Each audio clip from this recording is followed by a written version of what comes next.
Cost of living, Medicare, energy prices. So far this election has been defined by hip pocket expenses and household budgets. Noticeably absent, the culture wars. Until now. When is it appropriate to have a welcome to country ceremony? Well, at a significant event like the opening of Parliament. Opposition Leader Peter Dutton today doubling down. Qantas reads out an acknowledgement to country when they land. Do you think that that's an example of overdoing it? No, I think that's over the top. After he took aim at Welcome to Country during the fourth Leaders debate overnight. There is a sense across the community that it's overdone. For the start of every meeting at work or the start of a football game, I think a lot of Australians think it cheapens the significance of what it was meant to do. While the PM tried to sidestep the issue. It's a matter of respect, but it's also, of course, up to the organisations that are hosting an event. The ceremonies are in the spotlight in the wake of this. I'm here to welcome everybody to my father's country. Beautiful Bunurong country. A small group, including known neo-Nazis, heckling and jeering during Melbourne's Anzac Day service on Friday. As I said, we have a deep spiritual connection to our lands. There's no place for booing of any nature whatsoever at a sacred Anzac Day ceremony. Anzac Day is about our veterans. It's about 103,000 Australians who have died in service of our country. I think their majority view would be that they don't want it on that day. They've signed on the dotted line to die for this nation.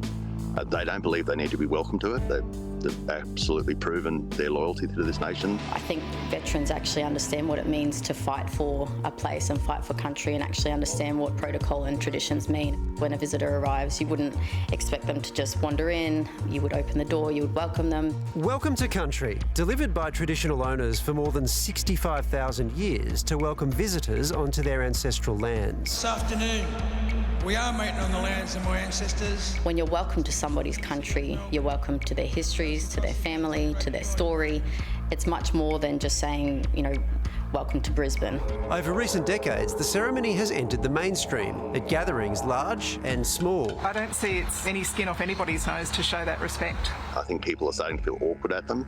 In a news.com.au poll out today, of more than 100,000 responses, nearly 70% said Welcome to Country ceremonies should stop completely. 23% said there should be less, only 7% believing there is the right amount. When they become performative, when they occur before, every sporting event or every meeting in an office, it does become a little bit ridiculous. When is the point where we would say, oh, it's enough, there's been enough Anzac Day ceremonies? We won't say that because it serves an important purpose. It marks something that people care about. Those ceremonies will continue, and so will Welcome to Country.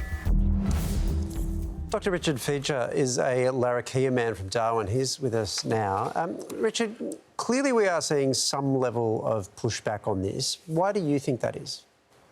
I think that Australia needs more education around what is a welcome to country, what is an acknowledgement to country, and more importantly, when is it appropriate for us to use these as part of our cultural protocols. Well, you've delivered welcome to countries. Can you explain their meaning to us?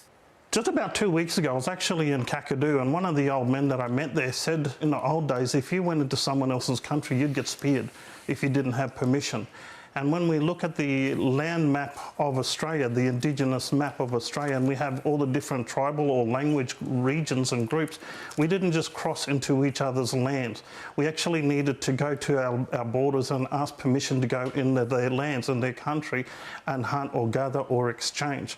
This is like driving across Europe. We go from one border into one country into the next. They're completely different people. They're completely different language, completely different culture. And so you just can't cross the border without a passport. And so when we actually need permission, we are welcomed by those people of the traditional lands right across Australia. If you're in Australia, you're on someone's Aboriginal land.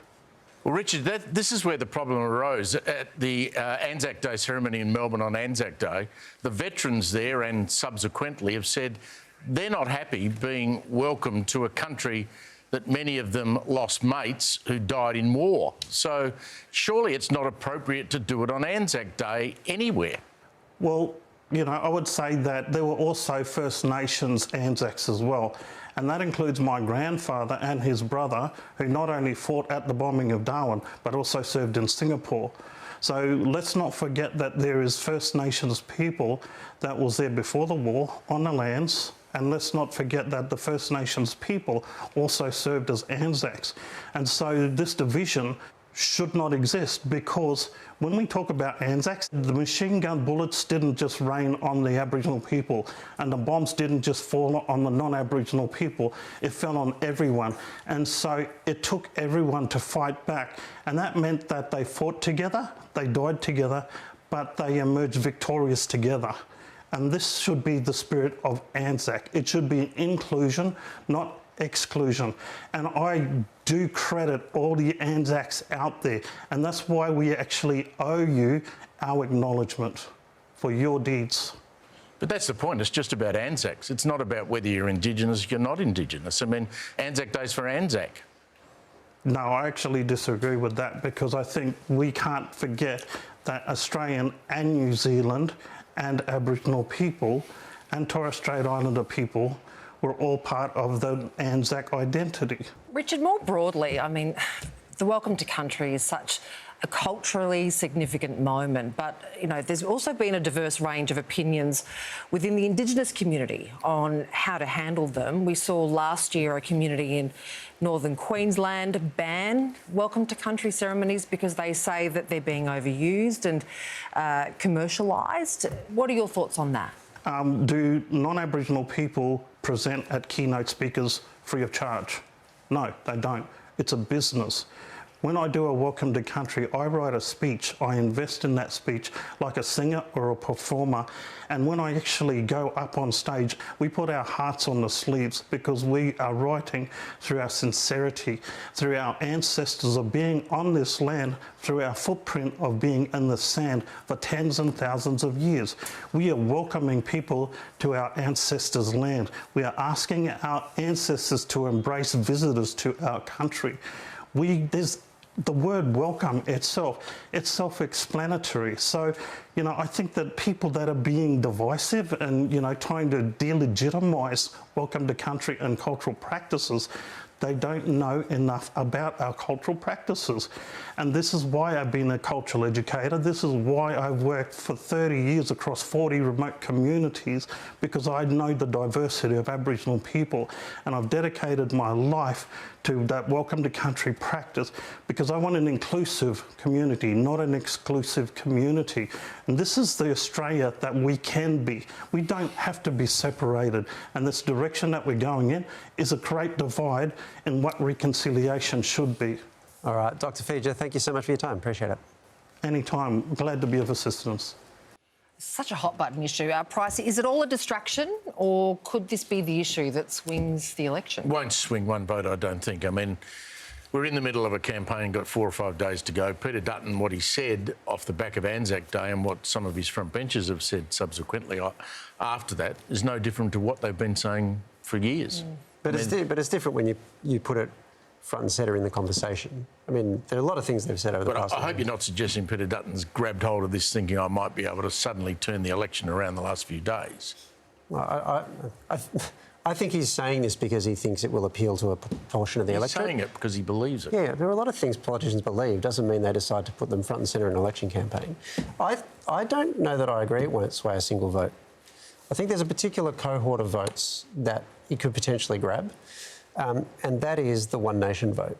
And by saying that, I'm not saying only One Nation voters would share this view. But what I mean is, if you look at the polling, the Liberal vote has fallen, and it hasn't gone to Labor, it's gone to One Nation. And I reckon there would be some hope, at least from the coalition, they can claw that back. Because if they try to get it back via preferences, I don't think they would. OK. All right. I guess we'll find out on Saturday or Sunday or whenever it is.